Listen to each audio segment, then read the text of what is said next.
here are your top 5 stocks to watch out for in today's trade.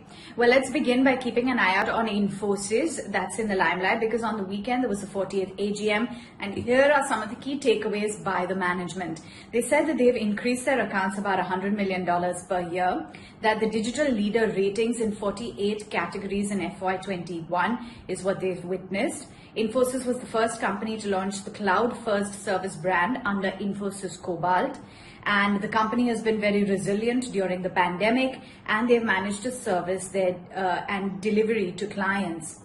They've also said that the company saw very strong growth in every financial metric, revenues as well as in their cash flows, and that the balance sheet has been strong, debt-free and liquid, and that's how they plan to keep it. They want to keep their balance sheet pristine and perhaps the best in the corporate world. They propose to return 50,000 crores over the next 3 years to shareholders and remain committed to return 85% to shareholders over the next 5 years and bring on board new acquisitions. Keep an eye out on Jubilant Pharma. The 10-year plan has been outlined where the company says they're in multi-year growth plans. There are no specific guidance that they're sharing. Within radiophobia, theranostics, they're expected to grow at a very fast clip.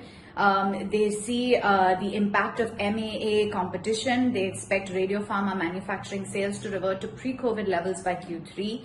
They're confident of holding on to 70 to 80% share in MAA. They expect 30% debottlenecking in their API facility over the next 2 years. They can generate incremental sales, they believe, of $300 million plus by FY26, increase their capex as well over the next few years.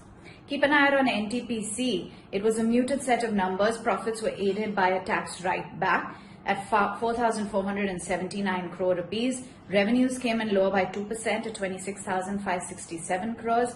And you had the margins at 24.5% versus 26.8%. Citi has maintained a buy with the target at 148, saying it's an attractive valuation, decent ROEs. The quarter saw a sharp jump in their other income. They added about 3,000 odd megawatts capacity in FY21, and that the dividend yield remains healthy.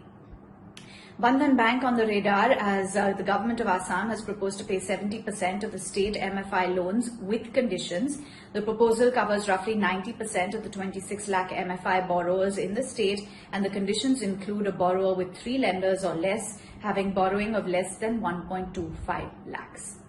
Jefferies has maintained a buy with a 400 target price. Keep an eye out on Tata Consumer. Morgan Stanley maintains underweight with a target price at 527, saying they believe the share price will fall in absolute terms over the next 60 days. They believe the company is well placed and there are multiple growth vectors, and that the company is already pricing in the positives.